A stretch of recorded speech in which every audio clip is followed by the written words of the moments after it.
over the page. And AUCloud is a cybersecurity firm dedicated to supporting Australian government defence intelligence and critical national industries. As such, we have Peter Maloney, the CEO and Managing Director of AUCloud, here to celebrate Cybersecurity Awareness Month. Peter, first off, why does it seem like we're seeing so many, increasing cybersecurity attacks? Take us through what you're witnessing at the moment. Look, it's unprecedented, the volume of cybersecurity incidents that are going on in Australia right now.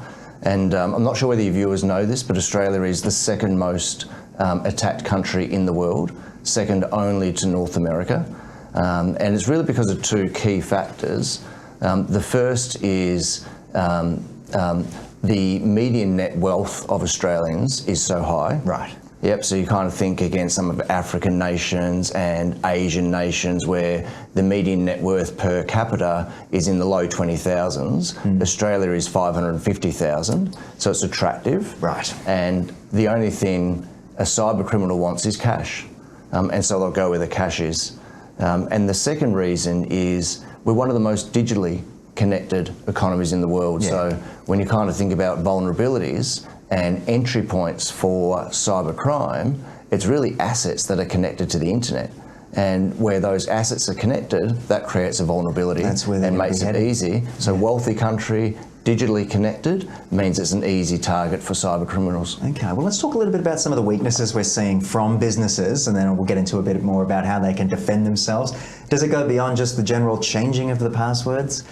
Yeah, look, interesting enough, and really surprising to us, the number one attack is still a phishing attack, an email attack. With the texts or emails? Absolutely. So really into that phishing email attack where if you send enough of them, one of a company's employees will eventually push on it. Yeah.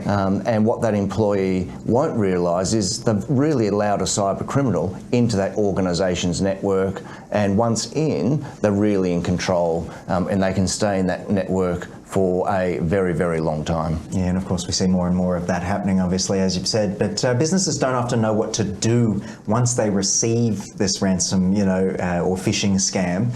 What would be your advice to them out there once these things do happen? Because I know it's not a matter of if, but when these days. Is that correct? That's right. Yeah. Look, certainly, my view is I think most businesses should live in a world where they think they are going to be subject to a cybersecurity incident. And if they live in that world, then what they'll do is they'll spend a lot of time up front preparing and practicing for a cybersecurity incident, because if there's one thing for certain, in every Australian boardroom, when they're subject to a cybersecurity incident, they lack clarity of thought. Yep, right. They go to panic mode. You kind of think my business is about to be shut down, I might have had a denial of service, so I can't access things, I might have had a ransomware attack, so things might be shut down, and then do I pay, don't I pay? Clarity of thought evaporates very, very quickly. And those businesses that respond best to a cybersecurity incident are those that have practiced. They've simulated an event, they know who the leaders are in the organisation and what those people need to do, and they're ready for an attack. Okay, so what you're saying is boards and executives, I guess, not being as aware as perhaps they should be, you think? There's things that they can be doing better, I guess? Look, I think it's probably the number one issue in Australian boardrooms today. So I don't think it's a lack of awareness. Okay. What it is I think it's more of a lack of willingness to prepare for that attack. The Australian government recommends that all Australian companies go through and simulate a cybersecurity incident. But the percentage that actually do it, I suspect, is probably less than those that do it. Okay, so let's talk a little bit about what individuals can do, I suppose, as employees to protect the business. So I suppose what businesses can do to inform the employees. There's sort of a bit of a trail of, outline of guidance here that needs to be written up or at least executed.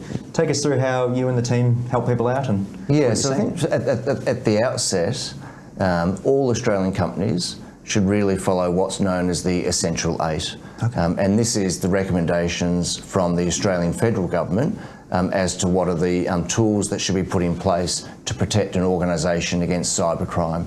And they're really simple things, which is around two-factor authentication, making sure that your applications are patched and security updates are always maintained. So we really suggest that people follow that Essential 8 as their guidance. And then Separate to that, we then break it down into 3 different areas. An organisation should think about how do they protect themselves against cybersecurity incidents, what do they do to detect a cyber incident, and then how do they respond, and really build their businesses around those 3 key pillars of protection, detection, and responding to a cybersecurity incident. Absolutely. I like a short, sharp and simple for a simpleton like myself. I think it's good to have that so people who aren't IT literate can engage. It makes it easy for staff to understand as well. Exactly. You know, the simple message will resonate if organisations keep repeating that message. 110%. So to celebrate Cyber Security Awareness Month,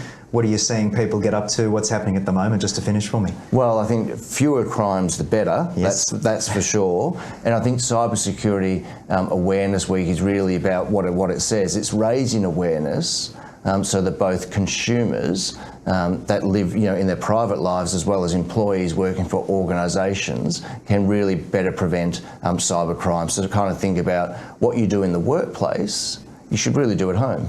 100%. Yeah, do you have 2-factor authentication set up on your banking? Do you have it set up on your iPhone? Do you use a password manager? So what you do in the workplace really should transcend itself into the home as well. Otherwise, you're leaving behind some risk in one place or the other. Well said by you. Peter Maloney, thank you for joining me in the studio today. Thanks, Mike.